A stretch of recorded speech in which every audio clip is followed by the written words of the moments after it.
역대기야 36장 우리 마지막 절입니다. 23절의 말씀과 우리 에스라서 1장 3절 우리 두 절의 말씀을 제가 하나님의 말씀 받들어 읽겠습니다. 여러분 받으신 주보에도 말씀이 있고요. 전면에 모니터에도 말씀이 있습니다. 참조하시면 도움이 되시라고 믿고 제가 하나님의 말씀을 받들어 읽겠습니다. 페르시아 왕 고레스가 이같이 말하노라. 주 곧 하늘의 하나님께서 땅의 모든 왕국을 내게 주시고 또 내게 명하사 유다에 있는 예루살렘에 자신을 위해 집을 건축하게 하셨나니 너희 모든 사람 가운데 누가 그분의 백성이냐. 주 그의 하나님께서 그와 함께 계시기를 원하노니 그는 올라갈지니라 하였더라. 우리 에스라 1장 3절 말씀도 계속해서 읽겠습니다. 너희 모든 사람 가운데 누가 그분의 백성이냐. 그의 하나님께서 그와 함께 계시기를 원하노니 그는 유다에 있는 예루살렘으로 올라가 주 이스라엘의 하나님의 집을 건축하라. 그분은 하나님이시요 그분의 집은 예루살렘에 있느니라. 오늘 이 두 절의 말씀을 가지고 성도님들과 함께 누가 그분의 백성이냐. 우리 본문의 말씀은 좀 더 넓게 우리가 읽고 이해한다면 너희 모든 사람 가운데 누가 그분의 백성이냐 하는 이런 제목을 가지고 오늘 말씀을 함께 나누겠습니다. 말씀을 위해서 잠시 기도하겠습니다. 하나님 감사합니다. 오늘 귀한 주일을 저에게 허락하시고 다시 한번 하나님의 존전에서 예배케 하신 것을 감사드립니다. 오늘 특별히 말씀을 통해서 이스라엘이 여러 가지 시대적인 상황으로 말미암아서 또 하나님 앞에 불순종하는 그런 과정 속에 참 이방 나라의 참 노예로 잡혀 있는 그런 신분이었지만은 정하신 때가 되었을 때 하나님께서 저들을 다시금 이제 약속의 땅으로 돌려보내시고 저들의 왕국을 새롭게 하시는 그런 과정 속에서 이 페르시아의 왕이었던 고레스의 입을 통해서 누가 그분의 백성이냐 하는 질문을 듣게 하셨습니다. 하나님 오늘 이 시대에도 동일한 질문이 믿는 그리스도인들에게 있고 또 있어야 한다고 믿습니다.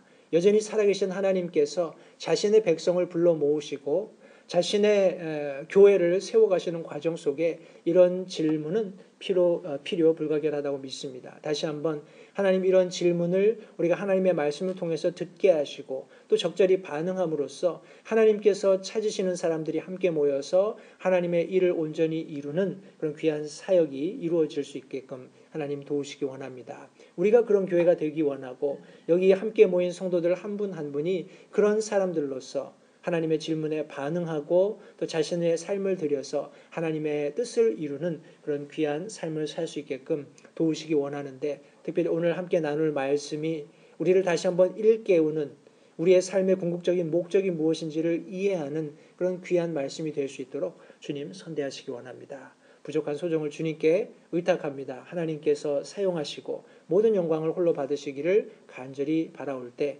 예수님의 귀하신 이름으로 기도했습니다. 아멘. 자리에 앉으십시오. 제가 읽은 두 절의 말씀은 서로 다른 책에 기록되어 있습니다. 설명드린 대로 우리 역대기 제가 지금 스크린에 열왕기상으로 잘못 기록해놨는데 역대기서의 마지막 부분에 있는 그 한 절의 말씀과 또 우리 에스라서에 기록되어 있는 우리 처음 한 절의 말씀을 읽었습니다. 우리가 잘 아는 것처럼 우리 성경은 66권으로 되어 있죠. 구약이 39권이고 신약이 27권입니다. 이렇게 구별된 것은 신약 구약이 이렇게 66권으로 정경으로 정착된 것은 그렇게 오래되지 않은 그런 일입니다. 성경을 원문으로 들여다보면 우리 이스라엘 백성들이 가지고 있는 히브리 원래 성경과 우리가 가지고 있는 성경이 다르다는 것을 알 수 있습니다. 우리 예수님께서도 우리 누가복음 24장 27절 혹은 44절 말씀을 통해서 그 당시에 예수님 당시에 유대인들이 이해하고 있었던 성경이 무엇인지를 말씀하셨어요. 말씀해 보시면 우리 모세의 글, 대언자들 아니면 성경의 기록들 하는 이런 세 부류를 말씀하셨습니다. 44절에는 모세의 율법, 대언자들의 글, 그리고 시편 이렇게 말씀을 하고 있습니다. 이 말씀을 근거로 우리가 히브리 성경을 나누어 본다면 히브리 성경은 크게 세 분류로 나누어져 있습니다. 우리 처음에 것이 토라, 우리가 잘 아는 모세 오경입니다.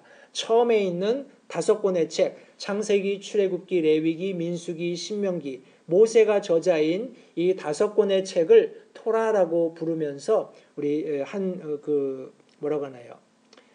히브리 원어 성경에 그런 의미를 부여하고 있습니다. 그 다음에 있는 것이 네빔이라는 우리 대언서들입니다. 근데 우리가 지금 알고 있는 대언서들과는 차이가 있습니다. 여기 지금 뭐라고 하나요? 이 대언서가 이제 formal과 우리 later로 나눠져 있습니다. formal로 나눠져 있는 책들이 여호수아, 사사기, 우리 사무엘서, 열왕기서 이런 책들이 우리 formal, 우리 prophets로 나눠져 있습니다.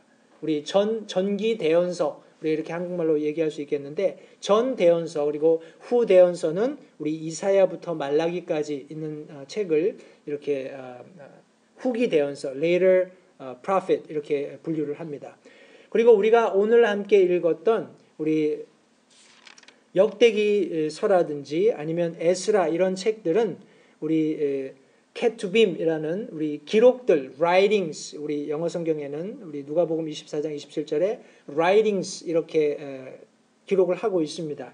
우리 이 writings에 속해 있는 책들이 바로 시편, 욥기, 잠언, 뭐 전도서, 아가서, 룻기, 또 우리 라멘테이션, 에레미야, 에가서, 그리고 에스더, 다니엘, 느헤미야 이런 책들, 역대기서를 포함해서 이렇게 모두 되어 있는데 그 writings 그러니까 성경이 얘기하는 우리 아까 신약 성경에서 보았던 예수님이 말씀하셨던 시편을 지칭할 때 시편 하나만을 얘기하는 것이 아니라 여기 지금 남겨져 있는 모든 기록들을 다 의미하는데 그 마지막에 기록된 책이 바로 역대기서입니다. 우리 히브리 성경에는 상하 구분이 없습니다. 우리 열왕기, 사무엘, 우리 역대기, 우리가 가지고 있는 신약 성경에는 상하가 구분이 되어 있지만 우리 원래 히브리 성경에는 상하 구분이 없습니다. 때문에 우리 사무엘, 열왕기서, 역대기서 뭐 이런 식으로 구분이 되어 있습니다.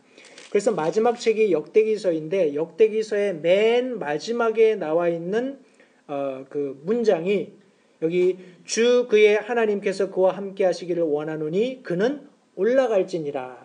Let him go up. 그러니까 예루살렘으로 돌아가라 하는 것이 맨 마지막에 구약 성경에 기록된 그런 센턴스입니다. 여러분 하나님께서 무엇을 말씀하셨을 때 우리가 방금 성경에서 살펴본 것처럼 우리가 하나님께서 어떤 계획을 가지고 그것을 이루어 가실 때 그것이 반드시 성취된다는 것을 우리는 잘 알고 있습니다. 우리는 그렇게 믿고 있습니다. 이것은 비단 이스라엘 백성들에게만 국한된 것이 아니라 우리 믿는 그리스도인의 삶 속에서도 동일한 원리로서 작용하고 있다는 것을 우리가 먼저 이해해야 합니다.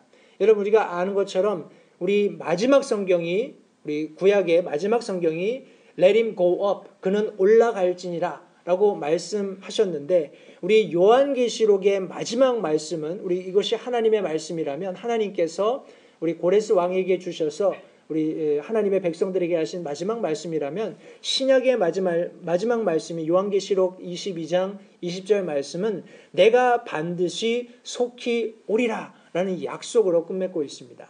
하나님께서는 이스라엘 백성들에게 자 이제 너희가 올라가라. 너희가 올라가서 바른 일, 바른 예배, 우리 바른 하나님과의 관계를 이루어라 하고 말씀하시고 나서 하나님께서는 내가 반드시 그런 사람들을 위해서 속히 오겠다 하는 이런 약속을 해주고 계신 것입니다. 우리 구약과 신약이 참 아름답게 이렇게 매치되는 것을 볼 수 있는데 하나님의 뜻이 반드시 성취된다는 것을 성경이 다시 한번 말씀해 주고 계신다고 믿습니다. 여러분들이 하나님께서 갈대아 우르 땅에서 아브라함을 선택하신 것, 또 그에게 약속의 땅으로서 가나안 지경을 주신 것, 오늘날의 팔레스타인 지경을 주신 것, 그리고 이스라엘이라는 민족을 이루시고 또 그들이 이집트로 구출되는 모든 과정, 또 그들에게 왕을 주셔서 왕정을 이루어 가시도록 하셨고 또 후에 그들이 하나님을 등짐으로써 아시리아와 바벨론으로 포로 생활하게 하시는 모든 과정, 여러분 우리가 성경을 가만히 들여다보면 그 모든 과정이 우연히 일어난 일이 아니라는 것을 분명히 알 수 있습니다. 여러분 우리가 성경 말씀을 가만히 보면 이스라엘 백성들이 왜 포로 생활을 하게 되었는지를 성경은 설명하고 있습니다. 여러분 혹시 아시나요? 이스라엘 백성이 왜 포로 생활을 70년 하게 되었을까요? 이것은 우리 다니엘서 말씀에서 잘 설명해 주고 있습니다. 말씀에 의하면 그들이 하나님께서 주신 율법 속에서 땅이 가져야 할 안식년을 지키지 않았기 때문에 하나님께서 그들을 그 땅에서 옮기셔서 우리 이스라엘 그 약속의 땅이 우리 70년간 안식하게 되는 그런 일이 있었던 것을 성경이 말씀하고 있습니다. 여러분 모든 성경의 사실들은 인류 역사의 큰 흐름 속에서 함께 공존하고 있는 것을 우리가 발견할 수 있습니다. 우리 예레미야서 25장 11절 말씀해 보시면 같이 우리 성경이 있으시면 함께 찾아서 다시 한번 하나님의 말씀을 가지고 우리 검증하겠습니다. 예레미야서 25장 11절 말씀해 보시면 거기에 이런 말씀이 있습니다. 아까 제가 잠시 설명드렸지만 말씀을 통해서 다시 한번 검증하겠습니다. 그리하여 이 온 땅은 폐허가 되고 놀랄 일이 되며 이 민족들은 70년 동안 바벨론 왕을 섬기리라 하고 예레미야를 통해서 대언의 말씀을 주셨습니다. 우리 29장 예레미야서 10절, 11절 제가 참 사랑하는 말씀 중에 한 구절인데 이 말씀에 보시면 너희를 향한 나의 생각, 우리 주가 이같이 말하노라. 바벨론에서 70년이 찬 뒤에 내가 너희를 돌아보고 너희를 향한 나의 선한 말을 이행하여 너희를 이곳으로 돌아오게 하리니 너희를 향한 나의 생각을 내가 아노라. 그것은 평안을 주려는 생각이요 재앙을 주려는 생각이 아니니 곧 기대하던 결말을 너희에게 주려는 것이라. 주가 말하노라 라고 기록하고 있습니다. 여러분 우리는 이스라엘 백성들이 단순히 하나님께 범죄해서 그런 왕정하는 과정 속에서 지속적으로 하나님께서 대언자들을 보내셔서 그들이 돌이키도록 말씀하셨음에도 불구하고 그들이 하나님의 말씀에 순종하지 않으므로 하나님께서 그들을 이방 나라에 특별히 성경 말씀에 의하면 바벨론의 종살이하는 바벨론의 노예로 이끌려가는 그런 상황을 허락하시겠다고 말씀하셨습니다. 그러나 여기 말씀해 보시니까 70년이 찬 뒤에 때가 되면 다시 하나님께서 그들을 돌아보고 하나님께서 선한 일을 이행하심으로써 그들을 돌아오게 하겠다 말씀하시면서 너희를 향한 내 생각을 안다라고 말씀하셨습니다. 여러분 우리가 삶에서 고난을 당할 수 있습니다. 고난이 없는 삶을 우리 히브리서는 하나님과의 관계에 있어서 그것이 어떻게 하나님의 자식이냐 친자식이냐라고 이렇게 반문하고 있습니다. 다시 말해서 고난이나 역경이나 하나님께서 주시는 적절한 그런 채찍질이 없다면 우리가 하나님의 친자식이라는 것을 우리가 어떻게 알 수 있겠느냐 하는 이런 반문인 것입니다. 여러분 고난과 어려움, 삶의 역경이 있을 때 여러분 실망하거나 좌절하지 마십시오. 오늘 말씀에서 본 것처럼 하나님께서는 저와 여러분들을 향해서 분명한 뜻을 가지고 계십니다. 그 뜻은 선한 뜻이며 우리가 기대하던 결말, 하나님께서 계획하신 뜻이 성취되는 기쁨이 충만하게 되는 그런 결과를 가져올 것이라는 것을 기대하시기 바랍니다. 특별히 하나님께서는 이 모든 일들을 이루기 위해서 고레스라는 왕을 선택하셨습니다. 여러분 특별히 이사야서의 두 군데 말씀은 이 고레스에 대해서 그가 탄생하기 150년 전에 대언된 말씀인데 고레스에 대해서 이렇게 설명하고 있습니다. 우리 이사야서 말씀을 보겠습니다. 이사야서 44장 28절 말씀에 보시면 성경 말씀에 고레스에 대하여는 이르기를 그는 내 목자라 그가 나의 기뻐하는 것을 다 행하리라 하고 예루살렘에게는 이르기를 너는 세워지리라 하며 성전에게는 이르기를 내 기초가 놓이리라 하는 자니라. 우리 하나님 자신을 설명하면서 고레스에 대해서 이렇게 말씀하시고 예루살렘에게 또 성전에게 이렇게 말씀하시는 분이시다라는 설명하고 있는데 우리 고레스에 대해서 그는 내 목자다. 우리 영어 성경의 표현대로라면 He is my shepherd. 다시 말해서 하나님께서 자신의 백성을 양으로 묘사하셨을 때 그 양을 치고 다스리고 보양하는 그런 측면에서 우리 고레스가, 우리 영어로는 사이러스죠. 이 사이러스가 내 목자가 될 것이다 하는 이런 말씀을 해주고 있습니다. 우리 다음 장 이사야서 45장 1절 말씀에는 고레스를 내 목자다라고 설명했을 뿐만 아니라 주가 자신의 기름 부은 자 고레스에게 이같이 말한다 말씀하시면서 하나님께서 친히 그에게 기름을 부으셨다라고 말씀하고 있습니다. 여러분, 이것은 놀라운 표현입니다. 하나님께서 자신의 백성인 이스라엘이 아니라 이방인들에게, 특별히 이방 나라의 왕에게 이와 같은 표현, 나의 목자다, 나의 기름 부음 받은 자다, 이렇게 표현하는 것은 놀라운 일입니다. 여러분들이 지금 스크린에 보시는 좌측의 그림은 고레스 왕을 묘사하고 있는 그런 벽화의 일부분입니다. 우리 그 당시에 석조로 된 건물에 이렇게 고레스 왕을 표현할 수 있었던 것은 그가 가지고 있는 왕권을 보여주고 있다고 생각을 합니다. 우리 우측 하단분에 있는 것은 우리가 잘 아는 고레스의 원형 유적입니다. 우리 사이러스 실린더라는 그런 고대 유적인데 저 안에 지금 고레스 왕이 이렇게 칙령을 선포한 것이 거기 다 기록되어 있습니다. 그 일부분 중에 하나가 우리가 읽었던 우리 역대기하 36장 23절에 페르시아 왕 고레스의 칙령으로, 또 에스라서가 기록된 우리 서론부에 기록되어 있는 이 고레스의 원년에 선포된 이런 말씀들이 거기 기록되어 있습니다. 여러분, 이 고레스라는 왕이 그의 왕권을 시작하면서 얼마나 놀랍게 그의 영역을 확장했는가 하는 것이 우리 지금 스크린에 잘 나타나 있습니다. 여러분, 잘 보이시지 않겠지만 이 지도에 보면 고레스 왕이 우리 메대와 대적해서 이기는, 우리 메대 페르시아가 이쪽 아래에 있습니다. 메대 페르시아와 대적해서 이기게 되는 그런 장면부터 우리 BC 550년에 고레스 왕이 메대의 수도 엑타티나를 약탈하는, 또 539년에는 오피스에서 바벨론 군대를 물리치고 또 고레스 왕이 바벨론에 입성하는 그런 과정. 여러분 보십시오. 지금 계속해서 우리가 오늘날 알고 있는 우리 유럽 지역까지 그 세를 확장해가고, 우리 다음 스크린에서 보여지는 것처럼 그의 통치 기반이라는 것은 우리 아프리카 지역까지 총괄하는, 우리 저기 인도 북부까지, 그러니까 서부 아시아 지역까지 그 세력을 확장해가는 굉장히 큰 제국을 지금 통치하는 그런 힘을 가진 왕으로 성장해가는 것을 역사가 증명하고 있습니다. 여러분들이 보시는 우측 상단부에 있는 그림은 메데 페르시아 군사들의 그런 모습을 우리 벽화에 담아놓은 것입니다. 여러분, 굉장히 뭐라고 할까요?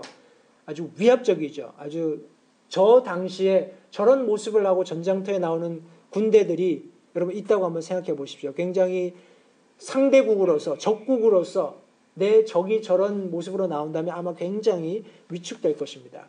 그와 같은 엄청난 힘을 가진 이 고레스에게 하나님께서 하나님의 뜻을 성취하기 위해서 이렇게 사용해 가시는 과정을 성경이 잘 묘사하고 있습니다. 여러분, 그는 스스로 이와 같은 일을 할 수 없었던 것을 너무나 잘 알고 있습니다. 말씀을 성취하기 위해서 그를 움직여 가시는 하나님의 놀라운 섭리는 결국에는 하나님의 백성들을 향한 것이었다고 성경이 말씀하고 있습니다. 때문에 오늘 이 아침에 다시 한번 누가 그분의 백성이냐 하는 이런 뭐라고 할까요? 칙령을 내리는 페르시아 왕 고레스의 이런 질문을 받는 이스라엘의 입장에서 과연 어떻게 우리는 이 상황을 받아들일 것인가 하는 그런 생각을 가지고 말씀 속에서 몇 가지 교훈을 나누도록 하겠습니다. 오늘 본문 말씀을 가만히 들여다보시면 이것은 명령으로 주어진 것입니다. 하나님께서 말씀 속에서 무엇인가 말씀하실 때 여러분, 사람들은 아무렇지 않게 그냥 흘려버릴 수도 있을 것입니다. 그러나 하나님께서는 분명히 명령하시고 저와 여러분들에게 도전하고 계신다는 사실을 잊지 마시기 바랍니다.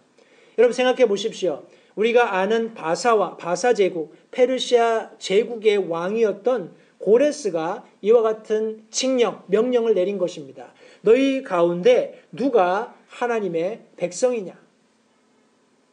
여러분, 우리 이스라엘 백성들이 몇 년 동안 바벨론에서 노예 생활했다고요? 종살이 했다고요? 70년 했습니다.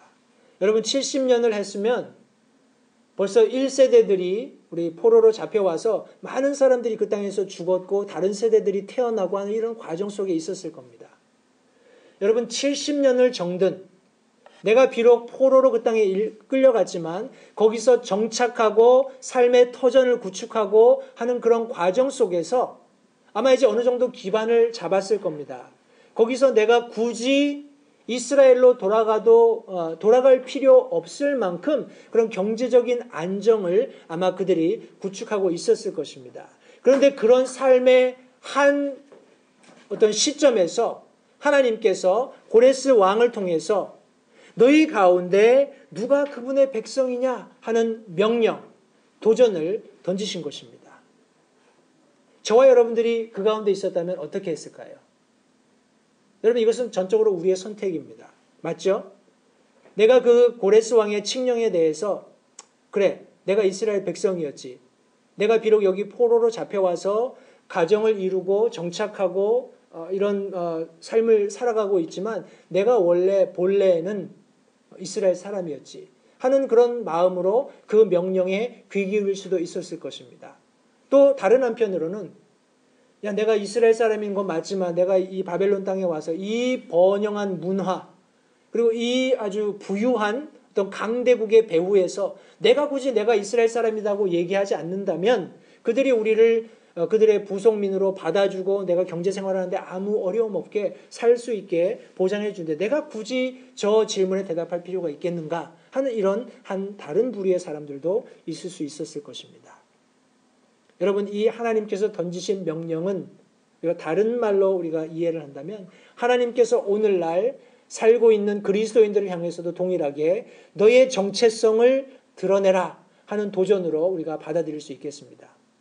하나님께서는 이스라엘 백성들을 향해서 너희들이 70년 종살이 했지만은 내가 다시금 너희들을 회복할 테니 자, 이제 준비된 자들은 나와라 하는 취지로 지금 페르시아 왕 고레스를 통해서 이와 같이 명령하고 계신 것입니다. 저와 여러분들은 이 세상 속에서 편안한 삶을 살고 있습니다. 또 그렇게 살 수 있습니다. 우리가 우리 자신을 그리스도인이라고 드러내놓지 않는다면 내가 가지고 있는 믿음 때문에 신앙 때문에 나는 그렇게 할 수 없다라고 그 상황과 맞닥뜨리지 않는다면 우리는 얼마든지 편한 삶을 살 수 있습니다. 그러나 저와 여러분들은 인생의 어느 시점에는 반드시 내가 누구인지 나의 정체성이 무엇인지를 드러내 놓아야 할 시점이 있다는 것을 성도님들 기억하시기 바랍니다. 저와 여러분들은 너무 바쁜 삶을 살고 있어요. 하루하루 우리가 어떻게 생활하는지 정말 나 스스로도 모를 정도로 시간에 쫓기면서 그렇게 인생을 살고 있는지 모르겠습니다. 그러나 하나님께서는 다시 한번 바벨론에서 종살이하고 있는 바벨론에서 어렵지만 70년이라는 오랜 기간 동안 그 삶에 익숙해져 있는 우리 이스라엘 백성들에게 한 어떤 모멘텀을 만드셔서 너희 모든 사람 가운데 누가 그분의 백성이냐라고 명령하심으로써 그들의 삶을 스탑시키셨어요. 이사야서 1장 8절은 이렇게 말씀합니다. 이제 오라 우리가 함께 변론하자. 너희 죄들이 주홍 같을지라도 눈같이 희게 될 것이요 진홍같이 붉을지라도 양털같이 희게 되리라. 하나님의 초대입니다. 하나님의 명령입니다. 하나님의 도전입니다. 이제 오라 우리가 함께 변론하자. 여러분, 바쁜 시대 속에서 우리가 잠깐 하나님 앞에 우리가 예배드리기 위해 함께 모여서 하나님의 말씀을 나누는 과정 속에서 하나님께서는 항상 우리에게 도전하고 계신다는 사실을 기억하시기 바랍니다. 오라 우리가 함께 변론하자. 하나님, 제가 너무 바쁩니다. 제 삶이 너무 고단합니다. 제가 이런저런 일들로 주일에 시간을 낼 수 없습니다. 여러분, 많은 우리가 excuse를 하나님 앞에 던질 수 있습니다. 그러나 하나님의 명령은 동일합니다. 이제 오라 우리가 함께 변론하자. 네가 왜 바쁜지, 네가 무슨 일 때문에 삶이 고단한지 하나님께서는 관심이 있으시고 그것을 밝히 말하라고 저와 여러분들을 초대하고 계십니다. 너희 모든 사람들 가운데 누가 하나님의 백성이냐. 이사야서 6장 8절 말씀은 내가 누구를 보내면 누가 우리를 위하여 갈까 하시니 그때 내가 이르되 내가 여기 있나이다 나를 보내소서. 여러분 하나님의 질문에 귀 기울이지 않으면 내가 대답할 것도 없습니다. 그냥 하루하루 일과를 하나님 도와주세요. 하나님 이 일 어떻게 하죠? 이렇게 불평하고 하나님의 그런 뭐라고 할까요? 어떤 관계 속에서가 아니라 그냥 어떤 우리 흔히 얘기하는 기복신앙 차원에서 하나님 앞에 기도를 내던지는 그런 경우들이 종종 있게 됩니다. 그러나 우리가 서서 우리의 삶의 고단함과 아주 분주함 속에 잠시 멈추어 서서 하나님의 말씀을 경청하는 그런 과정 속에서 하나님의 질문을 우리가 들을 수 있을 뿐만 아니라 적절하게 대답도 할 수 있다는 사실을 성도님들 기억하시기 바라요. 하나님께서는 우리의 뿌리가 무엇인지 또 무엇이 되어야 하는지에 관심이 있으십니다. 우리 디모데전서 1장 18절부터 19절 말씀해 보시면 아들 디모데야 전에 너에 관하여 주어진 대언들에 따라 내가 내게 이 책무를 주노니 곧 너는 그것들을 힘입어 선한 싸움을 싸우며 믿음과 선한 양심을 붙들라 하면서 어떤 자들이 그것을 버리고 믿음에 관해 파선했다라고 말씀하고 있습니다. 여러분 우리가 주의를 기울여서 하나님의 음성을 듣고 우리가 마땅히 대답해야 할 대답을 하나님께 드리는 이런 일련의 하나님과의 관계가 단절되면 반드시 우리는 믿음에서 파선하게 됩니다. 믿음에서 떠나게 됩니다. 하나님께로부터 멀어지게 된다는 말씀입니다. 빌립보서 4장 9절 말씀은 너희는 내 안에서 배우고 받고 듣고 본 것들을 행하라. 그리하면 평강의 하나님께서 너희와 함께 하시리라 라고 약속하셨습니다. 여러분 빌립보서 4장 9절이 말씀하고 있는 사도 바울이 내 안에서 배우고 받고 듣고 본 것들, 다시 말해서 교리의 기초들을 행하라고 말씀하고 있어요. 여러분 우리가 아무리 성경적인 지식이 많다고 할지라도 실제적으로 우리가 그것을 우리 삶에서 훈련하고 적용하고 그 말씀대로 살아가지 않는다면 우리에게 아무런 유익을 가져다 줄 수 없다는 것을 말씀하고 있는 것입니다. 하나님께서는 오늘날 우리에게 명령하고 계십니다. 우리에게 도전하고 계십니다. 저와 여러분들은 우리의 정체성을 하나님 앞에 드러내 놓아야 합니다. 뿐만 아니라 하나님과의 관계성을 정립할 수 있도록 하나님께서 명령하신다는 사실을 기억하시기 바랍니다. 여러분 우리 이스라엘 백성들은 모두 포로로 우리 아시리아와 바벨론으로 잡혀갔습니다. 그런데 우리 이스라엘의 역사를 가만히 살펴보면 그들이 거기에서 유화되고 그 바벨론 민족 속으로 스며들어가서 이제 정체성을 잃고 흩어진 것이 아니라 그들이 포로 신분으로 있으면서 우리 성경에 우리 예수님 당시에 우리 시너거그라고 하죠. 회당이라는 조직을 만들어서 그들의 신앙을 지키고 지속했던 것을 우리가 성경 말씀에서 확인해 볼 수 있습니다. 포로 신분이었지만 저들이 하나님을 등지고 하나님을 배반하고 하나님의 말씀에 순종하지 않음으로써 바벨론의 포로로 잡혀가기는 했지만 그 가운데서도 하나님의 그런 어떤 선하심을 기대하고 바라는 그런 소망을 놓지 않았던 것을 우리가 발견할 수 있다는 것입니다. 여러분 저와 여러분들 고난 가운데 있는 것이 사실입니다. 삶이 평탄한 삶만 있다면 참 얼마나 좋겠습니까? 그것이 모두 아마 우리가 바라는 그런 소망일 것입니다. 그러나 때때로 우리가 원치 않던 그런 어려움들을 당할 때마다 참 때로 실망하기도 하고 하나님을 원망하기도 하지만 여러분 잊지 마셔야 할 것은 우리가 그런 시점에 맞닥뜨렸을 때 어떤 의미에서는 우리가 더 실제적으로 더 구체적으로 하나님을 알게 되고 하나님을 찾게 되고 또 하나님과의 관계를 정립할 수 있게 된다는 사실을 우리가 또한 잊지 말아야 하겠습니다. 여러분 하나님께서 이스라엘 백성들의 하나님이 되시는 것, 그리고 이스라엘 백성들이 자신의 친백성이 되시는 것에 큰 관심을 가지고 계셨습니다. 그리고 그것이 이스라엘이 우리 타 이방 민족들에게 포로로 잡혀가기 이전까지 많은 대언자들을 통해서 해주셨던 말씀이에요. 너희가 내 말을 지키면 너희는 내 백성이 되고 나는 너희의 하나님이 되겠다 하는 것이 영원하고 불변한 오늘날도 동일한 하나님의 약속의 말씀이었습니다. 여러분, 이 말씀이 의미하는 가장 큰 핵심은 관계입니다. 하나님의 백성과 하나님과 하나님의 백성 사이에 있어야 하고 마땅한 관계가 무엇인지를 잘 설명해 주고 있는 것입니다. 저와 여러분들도 그런 관계를 정립하는데 힘을 쏟아야 합니다. 하나님이 우리에게 무엇인가 말씀하셨을 때 여러분 그 말씀이 참 성경 말씀에 기록되어 있으니까 참 좋은 말씀이다. 이렇게 이해하지 마시고 그것이 나와 하나님과의 관계에서 마치 아버지가 그 자녀를 타이르듯이 사랑에 가득 찬 아버지가 그 자녀들을 위해 권면하듯이 주시는 말씀으로 알고 그것을 받을 때 그것이 하나님과 우리 사이의 관계를 더욱더 실제적으로 구체적으로 어떤 깊이를 더해지게 된다는 사실을 기억하시기 바랍니다. 우리 디모데후서 3장 14절 15절 2절의 말씀은 그러나 너는 배워서 확신하게 된 것 안에 거하라. 내가 그것들을 누구에게서 배운 줄 알며 또 어린아이 때부터 내가 거룩한 성경 기록들을 알았나니 그것들은 능히 너를 지혜롭게 하여 그리스도 예수님 안에 있는 믿음을 통해 구원에 이르게 하느니라 라고 말씀하고 있습니다. 우리 3장 14절 우리 상반절에 있는 것처럼 배워서 확신하게 된 것들 안에 거하는 그와 같은 수고와 노력이 우리에게 필요하다는 말씀입니다. 성도님들, 하나님께서 명령하실 때, 하나님께서 도전하실 때 여러분 귀담아 들으십시오. 그렇게 하면 우리의 정체성을 분명히 드러낼 수 있고 또 하나님과의 관계를 더 곤고히 할 수 있다는 말씀을 우리가 잊지 말아야겠습니다. 우리 오늘 본문의 말씀을 통해서 두 번째 하나님께서 우리에게 주시기 원하는 교훈은 하나님께서 우리에게 명령하실 뿐만 아니라 우리에게 자원하도록 헌신하도록 권하고 계신다는 사실을 또한 우리가 잊지 말아야겠습니다.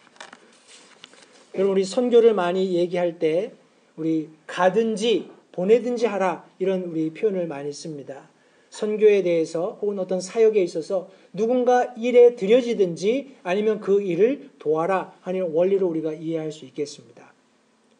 여러분, 우리가 자원하게 될 때 혹은 헌신하게 될 때 잊지 말아야 할 몇 가지 원리가 있습니다. 그 중에 하나가 무엇인고 하니 이것은 내가 자원하는 이 일은 내 하나님께 대한 확신의 근거에서 해야 된다는 그런 원리를 말씀해 주고 있습니다. 여러분, 내 하나님께 대한 확신의 근거. 여러분, 하나님이 살아계시다고 믿으십니까? 하나님께서 오늘날 우리에게 명령하실 수 있는 분이라고 믿으세요? 가령 하나님께서 우리에게 무언가 도전하셨을 때 그분은 살아계신 분이고 과거에 그렇게 하셨던 것처럼 오늘 내 삶 속에서도 무엇인가 명령하시고 요구할 수 있는 분이라는 것을 믿게 되면 여러분, 우리는 자원할 수 있다는 것입니다. 헌신할 수 있다는 거예요. 마지못해서 상황이 그렇게 만들어서 헌신하거나 어떤 일에 들여지게 되면 쉽게 지치고 또 실족하거나 뭐라고 할까요? 믿음을 떠나게 되는 그런 잘못된 결과들에 다다를 수도 있습니다. 그러나 우리가 하나님의 말씀에 순종하는 하나님의 전적인 살아계심과 그분의 역사에 대해서 그런 확신이 있을 때 자원하게 되면 그 사역이 하나님의 도우심으로 분명히 하나님께서 기대하신 결과에 다다를 수 있다는 것을 성도님들이 기대하시기 바랍니다. 여러분, 우리가 하나님께 대한 확신을 가지고 일에 들여질 때 그 일이 무조건 다 평탄하고 잘 되리라 기대하는 것은 오산입니다. 때때로 하나님께서는 우리에게 희생을 요구하세요. 우리 영어로 이것을 comfort zone이라고 하죠. 내가 편안하게 느끼는 어떤 바운더리를 정해놓고 하나님 내가 열심히 봉사하고 헌신하겠지만은 이 범위까지만 하겠습니다 하는 그런 경우들, 그런 어떤 모습으로 하나님의 일에 자원하고 헌신하는 경우들이 있습니다. 여러분, 다시 성경 말씀으로 돌아가셔서 여기 말씀해 보시니까 우리 에스라서 1장 3절 말씀에 너희 모든 사람 가운데 누가 그분의 백성이냐, 우리 페르시아 왕 고레스의 그런 어떤 칙령의 서론이 펼쳐지면서 그의 하나님께서 그와 함께 계시기를 원하노니 그는 유다에 있는 예루살렘으로 올라가라라고 말씀하고 있습니다. 여러분 우리 지도상으로 아까 살펴보았던 지도상으로 우리 바벨론에서 예루살렘으로 가는 것은 어떻게 보면은 지정학적인 위치로는 내려가는 것이지만 항상 성경은 예루살렘이 중심입니다. 예루살렘이 센터예요. 하나님 앞에 예배드리는 것이 항상 센터입니다. 때문에 올라가라라는 표현을 씁니다. 우리 아까 보았던 우리 역대기하 36장 마지막에서도 그는 올라갈지니라. 지리적으로는 내려가라 뭐 이렇게 표현하는 것이 맞지만 항상 성경은 예배의 중심이 예루살렘에 있고 또 우리 믿는 그리스도인에게는 하나님께서 중심이 되시기 때문에 올라가라 하는 그런 어떤 표현을 사용하고 있습니다. 여러분 이 바벨론에서 예루살렘으로 이동하는 이 과정은 우리가 생각하는 것처럼 그렇게 쉬운 과정이 아닙니다. 우리 말씀을 통해서 한번 확인해 볼까요? 우리 에스라서 7장 9절입니다.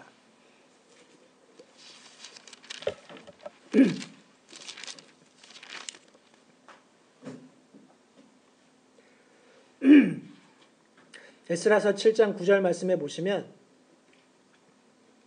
그가 첫째 달 초하루에 바벨론에서 떠나 올라오기 시작하여 그의 하나님의 선하신 손이 그 위에 있으므로 다섯째 달 초하루에 예루살렘에 이르렀다라고 말씀하고 있습니다. 여정이 대략 얼마나 걸렸죠? 여기 첫째 달 초하루 1월 1일 날 떠나서 다섯째 달 초하루 우리 5월 1일에 도착했습니다. 얼마나 여정이 되었습니까? 5개월이죠. 우리 1월 전체를 사용했고 2월, 3월, 4월, 5월, 4개월이네. 4개월. 4개월 정도 되는 여정입니다. 그런데 그 4개월도 하나님의 선하신 손이 그 위에 있었기 때문에 그들의 여정 가운데 있었기 때문에 4개월 만에 도착할 수 있었다는 겁니다. 여러분 그 당시에는 뭐 차나 기차, 비행기 이런 게 없었죠. 도보입니다. 짐승을 활용해서 이렇게 이동하는 것이 보편적이었는데 가령 그 과정 가운데 뭐 도적대를 만난다든지 아니면 일기가 고르지 못하다든지 이런 그런 어떤 리스크가 발생을 하면 우리 4개월이 뭡니까? 그 이상 얼마든지 소요될 수 있는 그런 여정이었던 겁니다. 그런데 그런 먼 하고 싶지 않은 내 컴포트존을 넘어서야 하는 그런 도전을 하나님께서 하셨다라는 거예요. 그러나 우리 에스라, 느헤미야, 우리 스룹바벨을 포함해서 이런 모든 하나님의 음성에 반응하고 일어선 사람들은 자신의 컴포트존을 넘어설 수 있었다는 겁니다. 왜요? 내 하나님께 대한 확신이 있었기 때문에 그들은 컴포트존을 넘어서서 자신이 가지고 있는 편안함을 넘어서서 하나님의 말씀에 응답할 수 있었다는 것입니다. 여러분 주 이스라엘의 하나님의 집을 건축하라. 예루살렘으로 올라가서 유다에 있는 예루살렘으로 올라가서 주 이스라엘의 하나님의 집을 건축하라. 여러분 그저 한 4, 5개월 여행해서 이스라엘에 도착하면 거기에 좋은 집, 삶의 터전이 이미 마련되어 있으니까 거기 이주해서 예배드리고 예전처럼 잘 살아라. 이렇게 말씀하고 있는 것이 아니라 황폐된 예루살렘으로 가서 다시 너희가 예루살렘을 건축하라는 것입니다. 바벨론으로 이주해 온 이후에 비록 포로 신분이었지만 이제 내가 삶의 터전을 일구고 어느 정도 정착되어 있는 이제 다음 세대들까지 편안하게 살 수 있는 모든 환경이 마련되어 있는데 하나님께서 그들을 불러내신 거예요. 너희 모든 사람들 중에 누가 그분의 백성이냐? 그 음성을 듣고 반응한 우리 처음 스룹바벨을 따라 나섰던 대략 5만 명 정도에 되는 사람들이 자신의 컴포트존을 벗어나서 자신의 어떤 안락함을 벗어나서 하나님의 말씀에 응답하고 기꺼이 자신의 삶을 드리기 위해서 길을 떠났다는 것을 성도님들 기억하시기 바랍니다. 여러분 내 하나님께 대한 확신이 저와 여러분들에게 있을 때 우리가 자원할 수 있습니다. 뿐만 아니라 내 하나님을 예배하는 일의 귀중함을 이해할 때 비로소 우리가 자원하고 헌신할 수 있는 것입니다. 여러분 에스라서 1장 5절 말씀해 보시면 그때의 유다와 베냐민의 아들들의 우두머리들과 제사장들과 레위 사람들과 또 하나님께서 영을 일으켜 세워주신 모든 사람들이 올라가 예루살렘에 있는 주의 집을 건축하려고 일어났다라고 말씀하고 있습니다. 여러분, 다양한 사람들이 반응했습니다. 이 말은 다른 말로 이야기하면 예루살렘에 되돌아가게 되면 거기에 다양한 일들이 필요로 하다라는 것을 우리 역으로 설명해 주고 있습니다. 여러분, 저와 여러분들은 다양한 임무 혹은 다양한 책무를 교회 안에서 맡아야 합니다. 다른 말로 얘기하면 우리 고린도전서에 기록된 것처럼 하나님께서는 구원받은 성도들에게 성령의 은사를 주시죠. 우리 기프트를 주십니다. 그 기프트를 주실 때 하나님께서는 하나님의 영으로 말미암아서 그 교회에 꼭 필요한 사람, 성령께서 원하시는 대로 우리 선물을, 기프트를 주신다고 성경이 말씀하고 있어요. 그 모든 목적은 교회를 완전하게 세우는, 교회를 허물기 위해서가 아니라 교회를 세우기 위해서 주시는 선물이다라는 것을 성경이 말씀하고 있는 것입니다. 여러분, 균형 있게 교회가 발전하기 위해서는 이렇게 하나님에 대한 확신, 또 하나님을 예배하는 일의 귀중함을 아는 성도들이 하나님께서 자신에게 주신 은사를 이해하고 그것을 온전히 드림으로써, 자원하여 드림으로써 일할 때 이루어질 수 있다는 원리를 성도님들 이해할 수 있게 되기를 바랍니다. 여러분, 우리가 교회 안에서 일할 때, 물론 구약 말씀에서도 동일합니다만 우리가 교회 안에서 일하게 될 때 이 일하는 것은 하나님께서 주신 비전에 근거한다는 것을 우리 잊지 마시기 바랍니다.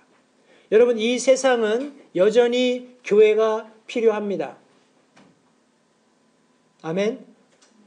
이 세상은 교회가 필요한데 아무런 교회나 아무렇게나 존재하는 것을 필요로 하는 것이 아니라 하나님을 믿고 신뢰하며 섬기며 강력한 우리 건강한 교회들을 필요로 하고 있습니다. 성경은 하나님께서 요구하시고 사용하기 원하시고 자원하도록 권면하시는 그런 교회는 분명히 자기 자신이 누구인지 그 정체성을 분명히 이해하고 하나님께 예배드리는 일의 귀중함을 알면서 하나님이 주신 비전에 따라서 움직이는 사람들이라는 사실을 우리가 믿고 또 확신해야 하겠습니다. 하나님을 믿고 신뢰하며 섬기는 강력한 그리고 건강한 교회가 되어야 할 줄 믿습니다.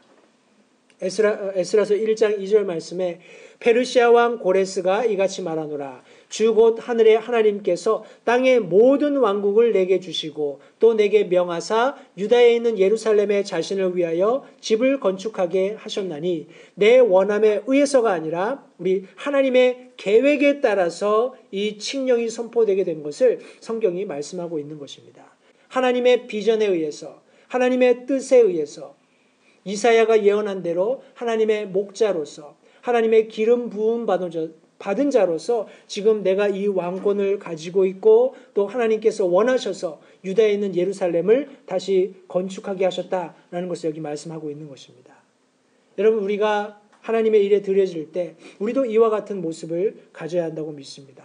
내가 원해서가 아니라 하나님께서 계획하신 것이 있어서 내가 이 일에 들여지게 됐고 내가 이 일에 들여짐으로써 하나님의 일이 온전히 성취되게 된다는 사실을 여러분 기억하시기 바라요. 이런 하나님의 말씀의 자원에서 나 자신을 드리는 성도들이 교회 안에 많이 생겨날 때 비로소 하나님의 뜻이 이루어지는 것입니다. 우리 에스라서 1장 5절 마지막 부분에 여기 예루살렘에 있는 주의 집을 건축하려고 일어났다라고 말씀하고 있습니다. 여러분, 하나님의 명령이, 하나님의 도전이 주어질 때 저와 여러분들도 자원할 수 있게 되기 바랍니다. 하나님의 말씀에 따라서 헌신함으로써 하나님의 일을 이루어드리는 모든 LH임내교회 성도님들이 되시기를 바랍니다. 우리 마지막으로 우리가 그렇게 할 때 하나님께서 너희 가운데 누가 그분의 백성이냐라고 도전하셨을 때 자원하는 사람들이 일어나게 되면 하나님께서 돕는 역사가 일어나게 된다는 거예요.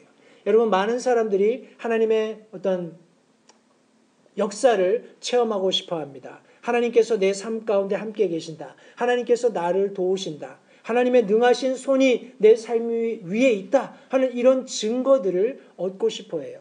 그래서 기도도 하고 뭐 여러 가지 일들을 합니다. 그러나 성경은 하나님의 말씀에 따라서 움직여가는 성도들에게 그와 같은 경험을 주시겠다고 약속하고 계신 것입니다. 여러분, 우리 성경 말씀에 의하면 우리 하나님의 도우심을 우리 바라는 모든 성도들의 삶 속에 우리 전제되는 것이 몇 가지 있습니다.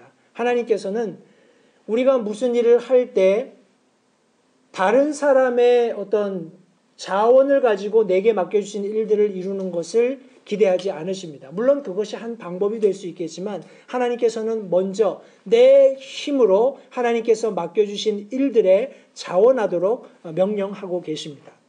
여러분, 저와 여러분들이 하나님의 일을 위해서 노력하는 그런 나 자신의 수고 없이 우리가 어떻게 다른 사람들의 도움을 구할 수 있겠습니까? 이런 뭐라고 할까요? 이중적인 잣대를 가지고 살아가는 그리스도인들 때문에 더러는 우리 복음이 막히는 것을 종종 봅니다. 우리 그런 얘기 종종 하죠. 내가 저 사람처럼 행동하는 그리스도인이라면 나는 교회 안 가겠다. 뭐 이런 이야기들을 종종 합니다. 달리 얘기하면 믿는 사람이면 믿는 사람답게 우리 성경이 뭘 얘기하고 있는지는 우리 안 믿는 사람들도 대충 알고 있는데 거짓말하지 않는다거나 아니면 뭐 선을 베푼다거나 이웃을 돌아본다거나 이런 기본적인 성경의 가르침들을 안 믿는 사람들도 다 알고 있는데 믿는 사람이 그와는 정반대되는 그런 삶을 산다라는 거예요. 나는 예수 믿습니다 하면서 우리 불쌍한 사람들에 대해서 아주 안목에 있지도 않고 돌아보지도 않고 또 어떤 이웃을 돌아보는 일들에 전혀 관여하지 않는다면 어떻게 그런 사람의 삶 속에서 우리 복음이 효과적으로 증거될 수 있겠습니까? 여러분, 우리가 하나님의 말씀에 따라서 자원하는 순간 저와 여러분들은 우리의 삶을 하나님께 드림으로써 다시 말해서 내 자신의 어떤 능력을 최대한 그 사역에 쏟아 부음으로써 하나님의 놀라운 도우심을 경험할 수 있다는 사실을 기억하시기 바랍니다. 우리 사도행전 마지막 장 마지막 절에 보시면 이런 말씀이 있습니다. 사도행전 28장 31절에 전적으로 확신 있게 하나님의 왕국을 선포하며 주 예수 그리스도에 관한 그것들을 가르치니 아무도 그를 막지 못하더라 라고 성경이 기록하고 있습니다. 사도 바울이 가지고 있었던 복음의 열심을 이렇게 표현했습니다. 아무도 그를 막지 못하더라. 여러분, 저와 여러분들이 우리의 가진 모든 것을 쏟아부으면서 하나님의 일에 들여지고 그 명령을 완수하려고 한다면 이 세상에 우리를 막을 수 있는 것은 아무것도 없습니다. 야, 우리 경제적으로 나는 너무 어렵습니다. 우리 시간이 없습니다. 나는 능력이 안 됩니다. 많은 이유들을 댈 수 있겠지만 하나님께서는 우리가 최선을 다하기만 한다면 하나님의 능력이 뒤따라오는 놀라운 경험을 우리에게 허락하실 것이라는 것을 성경이 말씀하고 있습니다. 여러분, 우리 오병이어의 기적을 알고 계시죠? 오병이어를 하나님께 드린 이 아이는 예수님께서 그 오병이어를 가지고 우리 5천 명이 넘는 사람을 먹이고 12광주리를 남기시리라는 것을 전혀 기대하지 않았을 것입니다. 그러나 중요한 것은 필요가 있었을 때 자신의 모든 것을 드리는 그 아이의 열심과 그 아이의 희생과 그 아이의 헌신을 보시고 그가 그의 최선을 다하는 모습을 보시고 하나님께서 놀랍게 5천 명을 먹이시고 12광주리가 남는 그런 이적을 행하셔서 성경에 기록하셨다는 것을 기억하시기 바랍니다. 내가 최선을 다하면 이 세상이 어쩔 수 없습니다. 왜냐하면 그 안에 하나님의 도우심이 뒤따를 것이기 때문에 그렇습니다. 여러분, 우리가 이런 최선을 다하는 노력 속에서 비로소 하나님께서 우리를 돕는 그런 놀라운 순간을 경험하게 됩니다. 우리 에스라서 1장 7절 말씀해 보시면 우리 페르시아 왕 고레스가 단순히 이스라엘 백성들에게 누가 그분의 백성이냐, 이제 너희는 올라가서 하나님의 집을 건축해라 라고 등을 떠민 것이 아니라 7절 말씀부터 보시면 또한 고레스 왕이 주의 집의 기구들을 내놓으니 그것들은 전에 느부갓네살이 예루살렘에서 옮겨다가 자기 신들의 집에 두었던 것이더라 하면서 여기 지금 엄청난 그런 규모의 어떤 기구들을 내놓아서 주의 집의 기구들을 내놓아서 이것들을 가져가도록 하는 그런 내용이 허락하는 그런 내용이 거기 기록되어 있습니다. 여러분, 저와 여러분들이 하나님의 명령을 귀담아 듣고 그 명령에 적절하게 반응해서 순종한다면, 또 내 최선을 다해서 그것을 이루기 위해서 수고한다면 하나님께서는 이미 많은 것들을 예비하셔서 우리를 도우실 준비가 되어 있다는 것을 성경은 말씀하고 있는 것입니다.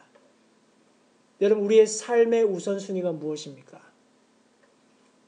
여러분, 우리의 비즈니스를 확장시키는 것, 혹은 우리의 아이들의 교육이 아주 성공적으로 잘 진행되도록 돕고 수고하는 것, 모든 것이 우리의 삶에서 중요한 부분입니다.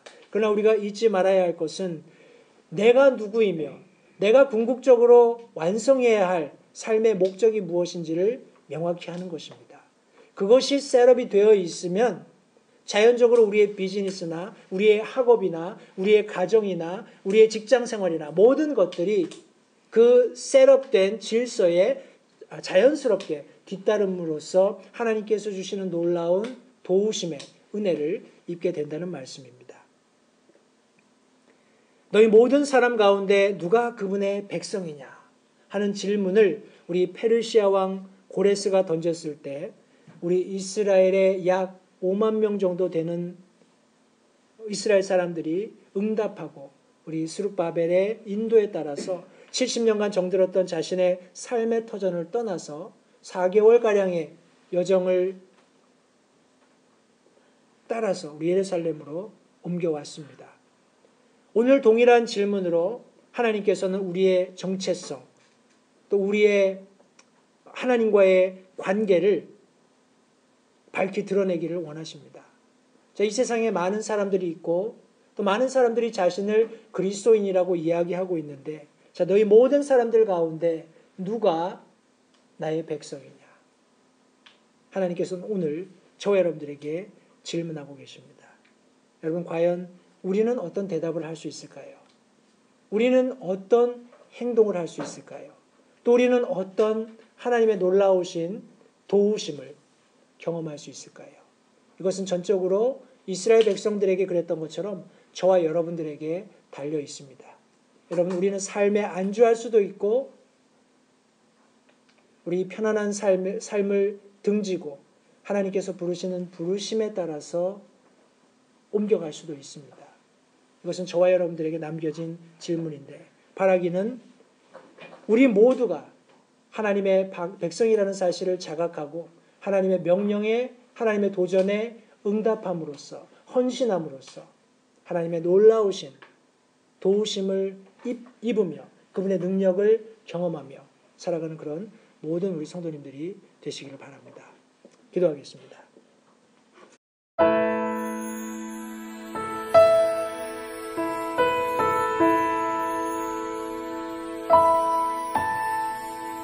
you.